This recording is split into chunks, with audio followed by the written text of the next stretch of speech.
जय श्री कृष्ण। आप सभी का हमारे YouTube चैनल पर हार्दिक स्वागत है। आज की इस वीडियो में आप सभी सुनेंगे कार्तिक मास महात्म्य के अध्याय 9 की कथा। तो आइए सुनते हैं। जो पढ़े सुनेगा इसे वह होगा भव से पार, श्री हरि कृपा से लिख रहा 9वां अध्याय का सार। राजा पृथु ने कहा कि हे मुनिश्रेष्ठ नारद जी, आपने कार्तिक माह के व्रत में जो तुलसी की जड़ में भगवान विष्णु का निवास बताकर उस स्थान की मिट्टी पूजा करना बतलाया है, अतः मैं श्री तुलसी जी के महात्म को सुनना चाहता हूँ। तुलसी जी कहाँ और किस प्रकार उत्पन्न हुई, यह बताने की कृपा करिए। नारद जी बोले, राजन, अब आप तुलसी जी की महत्ता तथा उनके जन्म का प्राचीन इतिहास ध्यान पूर्वक सुनिए। एक बार देवगुरु बृहस्पति और देवराजेंद्र भगवान शंकर का दर्शन करने कैलाश पर्वत की ओर चले गए। तब भगवान शंकर ने अपने भक्तों की परीक्षा लेने के लिए जटाधारी दिगंबर का रूप धारण कर उन दोनों के मार्ग में अवरोध उत्पन्न किया।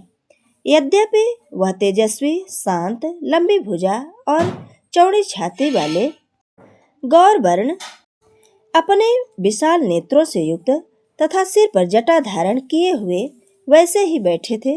तथापि उन भगवान शंकर को न पहचानकर इंद्र ने उनका नाम व धाम आदि पूछते हुए कहा कि क्या आप भगवान शंकर अपने स्थान पर हैं या कहीं गए हुए हैं। इस पर तपस्वी रूप भगवान शिव कुछ नहीं बोले। इंद्र को अपने त्रिलोकीनाथ होने का गर्व था। उसी अहंकार के प्रभाव से वह चुप किस प्रकार रह सकते थे। उसने क्रोध में होते हुए उस तपस्वी को धुड़क कर कहा, अरे, मैंने तुझसे कुछ पूछा है और तू उसका उत्तर भी नहीं देता है। मैं अभी तुझ पर वज्र का प्रहार करता हूँ, फिर देखता हूँ कि कौन तुझ दुर्मत की रक्षा करता है। इस प्रकार कहकर जैसे ही इंद्र ने उस जटाधारी दिगंबर को मारने के लिए हाथ में वज्र लिया, वैसे ही भगवान शिव ने वज्र सहित इंद्र का हाथ स्तंभित कर दिया और विकराल नेत्र करके उन्हें देखने लगे। उस समय ऐसा प्रतीत हो रहा था कि वह दिगंबर प्रज्वलित हो उठेंगे और वह अपने तेज से जला देंगे। भुजाएं स्तंभित होने के कारण इंद्र दुखित होने के साथ साथ अत्यंत कुपित भी हो गए। परंतु उस जटाधारी दिगंबर को प्रज्वलित देखकर बृहस्पति जी ने उन्हें भगवान शंकर जानकर प्रणाम किया और दंडवत होकर उनकी स्तुति करने लगे। बृहस्पति भगवान शंकर से कहने लगे कि हे दीनानाथ, हे महादेव, आप अपने क्रोध को शांत कर लीजिए और इंद्र के इस अपराध को क्षमा कर दीजिए। बृहस्पति के वचन सुनकर भगवान शंकर ने गंभीर वाणी में कहा, मैं अपने नेत्र से निकलते हुए क्रोध को किस प्रकार रोकूं।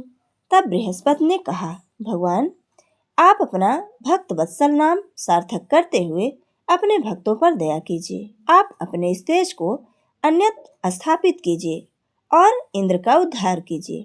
तब भगवान शंकर गुरु बृहस्पति से बोले कि मैं तुम्हारी स्तुति से प्रसन्न हुआ हूँ। तुमने इंद्र को जीवन दान दिलवाया है। मुझे विश्वास है कि मेरे नेत्रों की अग्नि अब इंद्र को पीड़ित नहीं करेगी। बृहस्पति से इस प्रकार कहकर भगवान शिव ने अपने मस्तक से निकले हुए अग्नि मैं तेज को अपने हाथों में ले लिया और फिर उसे क्षीर सागर में डाल दिया। तत्पश्चात भगवान शंकर अंतर्ध्यान हो गए। इस प्रकार जिसको जो जानने की कामना थी उसे जानकर इंद्र तथा बृहस्पति अपने अपने स्थान को चले गए। ये थी कार्तिक मास महात्म्य के 9वें अध्याय की कथा। आगे का वृत्तांत अगले अध्याय में। जय श्री कृष्ण। धन्यवाद।